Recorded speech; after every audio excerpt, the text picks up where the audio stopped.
আসসালামু আলাইকুম ওয়া রাহমাতুল্লাহি ওয়া বারাকাতুহু। সুপ্রিয় দর্শক শ্রোতা ভাই বোন, দেশ কিংবা প্রবাস যে যেখান থেকে আমাদেরকে দেখছেন, আপনাদের সবাইকে আমরা জানিয়ে রাখতে চাই, আস-সুন্নাহ ফাউন্ডেশন বরাবরের মতো যে কোনো দুর্যোগে, দুর্বিপাকে, যে কোনো বিপদে, যে কোনো সমস্যায় আমরা আমাদের সর্বশক্তি নিয়ে ঝাঁপিয়ে পড়ে থাকি। এবারও তার ব্যতিক্রম হয়নি।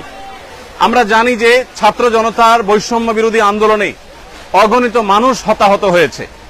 গত 4-5 দিন যাবৎ নাওয়া খাওয়া কোনো কিছুরই কোনো ঠিক ঠিকানা নেই। আমরা সকাল থেকে রাত পর্যন্ত একটার পর একটা হসপিটালে আমরা ঘুরে বেরিয়েছি এবং যারা হতাহত হয়েছে আন্দোলনে তাদেরকে আমরা আমাদের সহায়তা সাধ্য অনুযায়ী আপনাদের আমানত আমরা তাদের কাছে পৌঁছে দিয়েছি এবং সেই কাজটি এখনো চলমান আছে। আলহামদুলিল্লাহ, আমরা এই কাজটিকে যথাযথ সুন্দর রূপে এমনভাবে করছি যাতে কোনো মানুষ বঞ্চিত না হয়। যারা আহত হয়েছেন তাদেরকে চিকিৎসা, যারা পঙ্গুত্ব বরণ করেছেন বা মৃত্যুবরণ করেছেন